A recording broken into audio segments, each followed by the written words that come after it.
अक्सर जब भी सिक्योरिटी या सुरक्षा की बात होती है ना, तो हमारे दिमाग में सबसे पहले हैकर्स की तस्वीर आती है। हाँ बिल्कुल, वो डार्क रूम में बैठा हुआ कोई इंसान। एग्जैक्टली कोई डार्क रूम में बैठा है और किसी बड़े सिस्टम के फायरवॉल को तोड़ने की कोशिश कर रहा है। मतलब हम हमेशा यही सोचते हैं कि जो खतरा है वो बाहर से ही आएगा। राइट। लेकिन जरा एक पल के लिए सोचिए, क्या हो अगर वो मजबूत दीवार बनाने वाला इंजीनियर ही अंदर से दरवाजे की कुंडी खुली छोड़ दे? तब तो फिर पूरा का पूरा सिस्टम ही ताश के पत्तों की तरह ढह जाएगा ना। और सच कहूं तो ये किसी भी बाहरी साइबर अटैक से कई गुना ज्यादा खतरनाक सिचुएशन है। बिल्कुल। क्योंकि यहाँ खतरा किसी अनजान बाहरी दुश्मन से नहीं आ रहा है, बल्कि उस जगह से आ रहा है जिस पर सबसे ज्यादा भरोसा किया गया था। जब सिस्टम के रक्षक ही भक्षक बन जाए तो फिर आप कोई भी फायरवॉल लगा लें, उसका कोई मतलब नहीं रह जाता। इंडिया टुडे और कई न्यूज पोर्टल्स की विस्तृत रिपोर्ट्स का एक पूरा स्टैक मौजूद है। और आज का हमारा मिशन ये समझना है कि कैसे नेशनल टेस्टिंग एजेंसी यानी एनटीए ने, जिन्हें खुद नियुक्त किया था, उन्हीं विशेषज्ञों ने भारत की सबसे बड़ी मेडिकल प्रवेश परीक्षा नीट यूजी 2026 के सिस्टम में सेंध लगाई। हम इस पूरे नेक्सस को डिकोड करेंगे कि कैसे मिडलमैन और कोचिंग सेंटर्स का नेटवर्क काम कर रहा था, और साथ ही जो 21 जून को री एग्जाम होने वाला है उसका पूरा ब्लूप्रिंट क्या है, जिससे 22 लाख छात्रों का भविष्य जुड़ा है। देखिए, इस पूरी घटना में जो बात मुझे सबसे ज्यादा शॉकिंग लगी वो ये है कि ये कोई रातों रात की गई चोरी नहीं थी। जैसे जैसे जांच की परतें खुल रही हैं ना, ये साफ हो रहा है कि ये कई महीनों से चल रहा एक बेहद सुनियोजित इनसाइड जॉब था। तो चलिए फिर इसे स्टेप बाय स्टेप समझते हैं। शुरुआत वहीं से करते हैं जहां से इस पूरे विवाद की असल चिंगारी उठी। मेरा मतलब है इस पेपर लीक का जो पुणे कनेक्शन सामने आया है। हाँ, पुणे वाला एंगल बहुत क्रूशियल है। राइट, क्योंकि जांच एजेंसियों ने जो जाल बिछाया है उसमें अब तक 11 लोगों की गिरफ्तारी हो चुकी है। दिल्ली, जयपुर, गुरुग्राम, नासिक, अहिल्यानगर, इन सभी जगहों से तार जुड़े हैं, लेकिन पुणे एक बहुत बड़े एपिसेंटर की तरह उभरा है। बिल्कुल, और पुणे का ये नेटवर्क इसलिए भी हैरान करता है क्योंकि यहाँ जो 3 मास्टरमाइंड्स पकड़े गए ना, उनकी प्रोफाइल किसी क्रिमिनल जैसी नहीं है। अच्छा। हाँ, अगर आप सीबीआई की चार्जशीट देखें तो पीवी कुलकर्णी एक केमिस्ट्री लेक्चरर हैं, मनीषा गुरुनाथ मंधारे एक सीनियर बॉटनी और जोलॉजी टीचर हैं। Oh my God. और जो तीसरी आरोपी हैं जिन्हें अभी हाल ही में गिरफ्तार किया गया है, मनीषा संजय हवलदार, वो पुणे के शेठ हीरालाल सराफ प्रशाला की हेडमिस्ट्रेस होने के साथ साथ फिजिक्स की एक्सपर्ट भी हैं। मतलब ये लिटरली वैसा ही हो गया ना, जैसे बैंक का वॉल्ट डिजाइन करने वाला इंजीनियर खुद लुटेरों को वॉल्ट का ब्लूप्रिंट बेच रहे हो। एग्जैक्टली। क्योंकि ये वो लोग हैं जिन्हें एनटीए ने खुद चुना था। लेकिन मुझे यहाँ एक बात समझ नहीं आ रही है। इनके पास एनटीए के सिस्टम की आधिकारिक एक्सेस थी, राइट? बिल्कुल थी। तो इन्होंने वो पेपर बाहर कैसे निकाला? मतलब क्या कोई डिजिटल चोरी की या सर्वर हैक किया गया? नहीं, हैकिंग तो हुई ही नहीं, और यही सबसे डराने वाला हिस्सा है। देखिए, जब एनटीए इन सब्जेक्ट मैटर एक्सपर्ट्स को पेपर सेट करने या उसे रिव्यू करने के लिए बुलाता है तो उन पर बहुत भारी भरोसा किया जाता है। नियम यह है कि आप किसी भी फोन या डिवाइस के साथ उस कमरे में नहीं जा सकते जहां सवाल फाइनल हो रहे हैं, लेकिन आप इंसानी दिमाग को तो स्कैन नहीं कर सकते ना। हाँ, वो तो है, कोई याद तो कर ही सकता है। बस इन्होंने उसी सिस्टम के भरोसे का फायदा उठाया। जांच रिपोर्ट्स बता रही हैं कि अप्रैल 2026 के आखिरी हफ्ते में ही इन्होंने अपने घरों पर स्पेशल कोचिंग क्लासेस के नाम से एक अंडरकवर ऑपरेशन चला दिया था। मतलब दिन में वो एनटीए के लिए एक हाईली सिक्योर फैसिलिटी में काम कर रहे हैं और शाम को अपने ही घर के लिविंग रूम को ब्लैक मार्केट बना दिया है। ये तो गजब का दुस्साहस है। ये दुस्साहस इसलिए आया क्योंकि उन्हें पता था कि सर्विलेंस कहां पर जीरो है।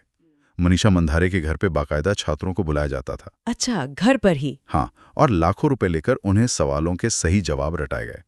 छात्रों ने बाकायदा अपनी नोटबुक्स में वो सवाल उतारे, अपनी टेक्स्ट बुक्स में उन्हें हाईलाइट किया, और जब 3 मई को असली एग्जाम हुआ तो वो सवाल हूबहू उसी पेपर में छपे हुए थे। जरा रुकिए, मुझे यहाँ थोड़ा टोकना होगा। एनटीए कोई छोटी संस्था तो है नहीं, वो देश की सबसे बड़ी टेस्टिंग एजेंसी है जो 22 लाख छात्रों का एग्जाम कंडक्ट करवाती है। राइट। क्या उनका कोई सर्वेलेंस सिस्टम नहीं है? मेरा मतलब है, जब ये सब अप्रैल में ही हो रहा था, एग्जाम से इतने दिन पहले, तो किसी विजिलेंस टीम को कुछ भी अजीब क्यों नहीं लगा? आपका सवाल बहुत लॉजिकल है, लेकिन देखिए, हर सर्वेलेंस सिस्टम की एक लिमिट होती है। एनडीए का पूरा फोकस कहाँ होता है कि एग्जाम हॉल में कोई चीटिंग ना हो, कोई ब्लूटूथ डिवाइस लेकर ना जाए, हाँ, या ट्रांसपोर्टेशन के टाइम सील ना टूटे। बिल्कुल। उनके सारे प्रोटोकॉल्स आउटसाइड थ्रेट के लिए डिजाइन किए गए। लेकिन जब सवाल बनाने वाला एक्सपर्ट खुद ही उन सवालों को रट कर घर आ जाए और बंद दरवाजों के पीछे अपने गिने चुने क्लाइंट्स को बताने लगे, तो कोई सीसीटीवी या मेटल डिटेक्टर उसे कैसे पकड़ेगा?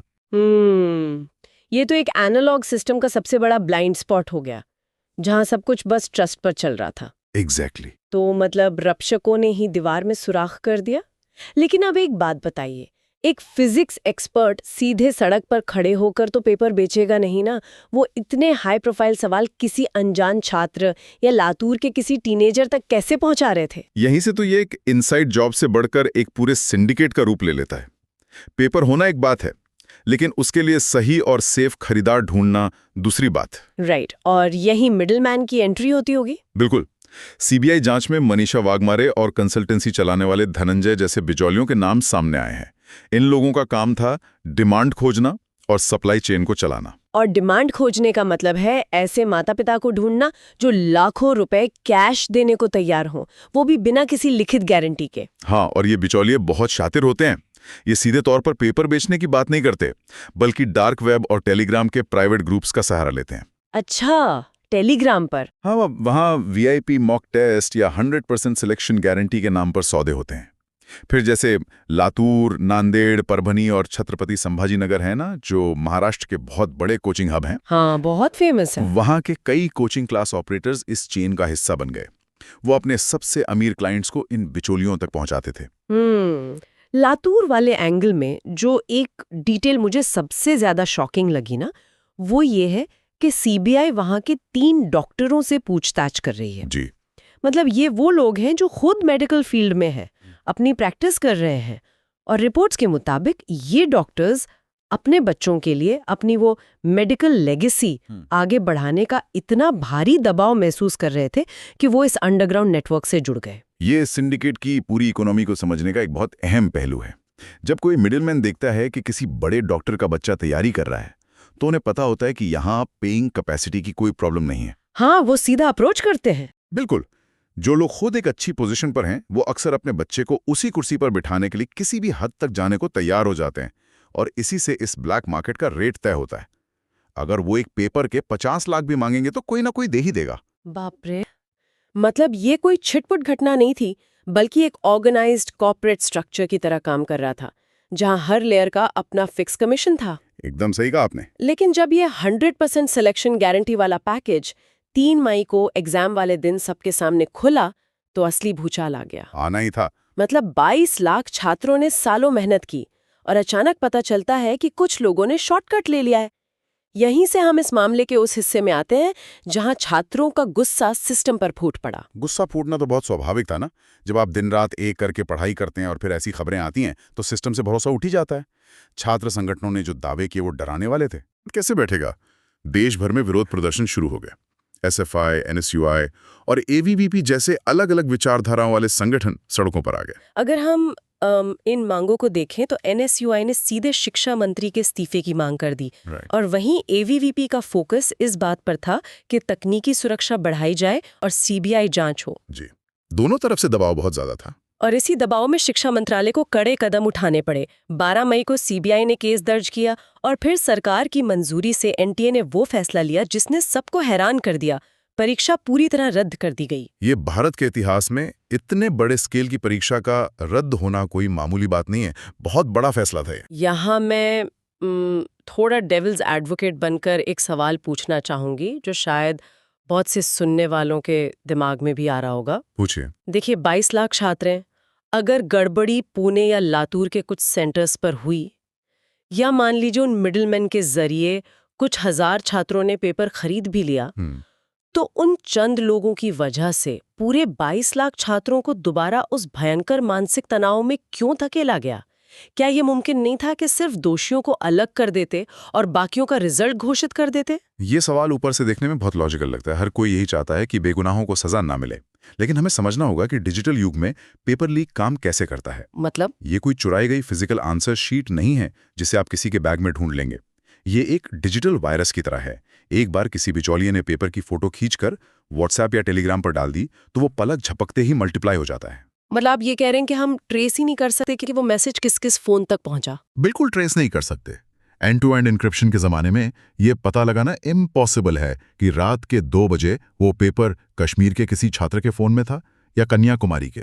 ओ राइट। जब सिस्टम की इंटेग्रिटी पे इतना बड़ा सवाल उठ जाए ना, तो असली मेहनत करने वाले और पैसे देने वाले के बीच की लकीर मिट जाती है।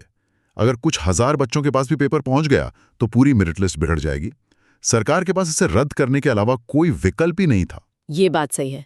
मतलब इसे ऐसे समझ सकते हैं कि एक हवा में फैला हुआ धुआं है।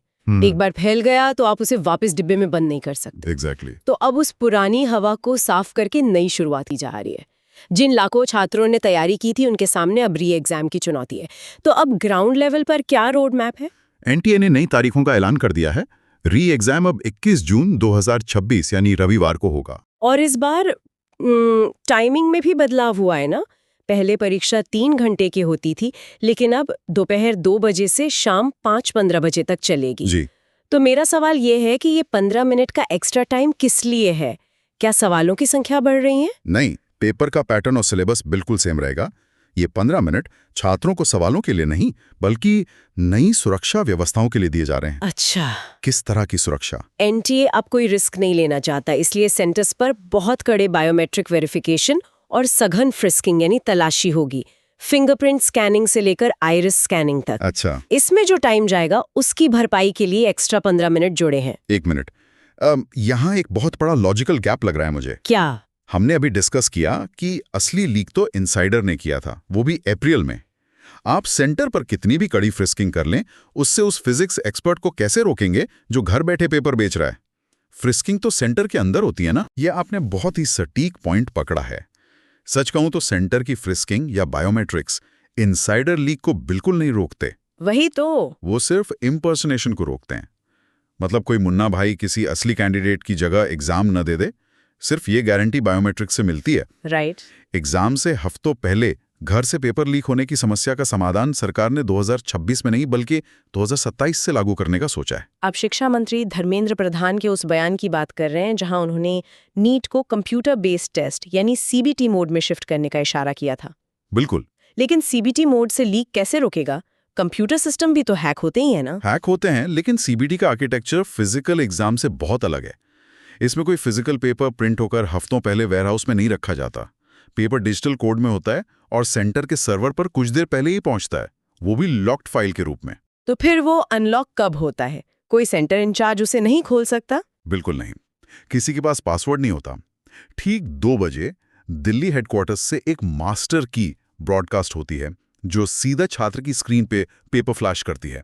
इसमें किसी मिडलमैन के पास पेपर घर ले जाने या फोटो खींचने का टाइम ही नहीं बचता। ये मैकेनिज्म सुनने में काफी फूल प्रूफ लग रहा है, लेकिन मुझे इसमें भारत के इंफ्रास्ट्रक्चर को लेकर डाउट है। वो तो है। 22 लाख स्टूडेंट्स को एक साथ बिना सर्वर क्रैश या पावर कट के कंप्यूटर पे एग्जाम दिलवाना, क्या हम तैयार हैं? यही सबसे बड़ा चैलेंज है। जेई में छात्र कम होते हैं और वो कई शिफ्ट में होता है। नीट में 22 लाख बच्चे एक ही दिन एक ही समय पर एग्जाम देते हैं। इतने कंप्यूटर और इंटरनेट गांव तक पहुंचाना एक लॉजिस्टिकल नाइटमेयर है, लेकिन विश्वसनीयता बचानी है तो ये करना ही होगा। खैर, फिलहाल 2026 के लिए तो बच्चों को पेन पेपर मोड ही देना होगा। राहत की बात बस यह है कि नया रजिस्ट्रेशन या नई फीस नहीं देनी है। हाँ, और पुरानी फीस 100% रिफंड हो रही है। एनटीए ने 22 से 27 मई तक पोर्टल खोला था डिटेल्स के लिए, और नए एडमिट कार्ड्स 14 जून तक आ जाएंगे। 15 से 21 मई तक सेंटर अपडेट करने का ऑप्शन भी दिया गया था। तो फिलहाल सिस्टम पूरी तरह से डैमेज कंट्रोल मोड में है। 21 जून सामने है और छात्रों को बस अपनी पढ़ाई पर फोकस करना है। और एनटीए को अपने सिस्टम के लूपहोल्स बंद करने पर फोकस करना होगा। जब तक इंसानों की जवाबदेही तय नहीं होती, तकनीक कुछ खास नहीं कर पाएगी। बिल्कुल। अब इस चर्चा को खत्म करने से पहले मैं एक ऐसा विचार सामने रखना चाहूंगी जिस पर शायद मेन स्ट्रीम मीडिया में ज्यादा बात नहीं हो रही है। जी बताइए। हमने सीबीटी मॉडल की बात की, लेकिन सोचिए अगर हमें क्वेश्चन पेपर सेट करने के लिए किसी इंसान की जरूरत ही ना पड़े तो? आप आर्टिफिशियल इंटेलिजेंस की बात कर रही हैं। एकदम सटीक। चलो सोचिए अगर आने वाले टाइम में एआई इतना एडवांस्ड हो जाए जो 22 लाख छात्रों में से हर एक के लिए रियल टाइम में एक बिल्कुल नया और यूनिक क्वेश्चन पेपर जनरेट करे। न इंसान सवाल बनाएगा, न कोई लीक कर पाएगा, क्योंकि हर बच्चे की स्क्रीन पर सवाल अलग होंगे। ये तो परीक्षा प्रणाली को पूरी तरह बदल कर रख देगा। पेपर लीक नाम की चीज ही खत्म हो जाएगी, क्योंकि कोई मास्टर पेपर होगा ही नहीं। लेकिन फिर सवाल ये भी उठेगा कि क्या वो एआई निष्पक्ष होगा, या फिर हम इंसानों से बचकर एआई के एल्गोरिदम्स को हैक करने की रेस में लग जाएंगे। क्या तकनीक इंसानी लालच का अल्टीमेट इलाज हो सकती है? ये एक सोचने वाली बात है। हर नया समाधान एक नई चुनौती लाता है। आज की इस डीप डाइव में बस इतना ही। इस विषय पर खुद भी सोचिएगा।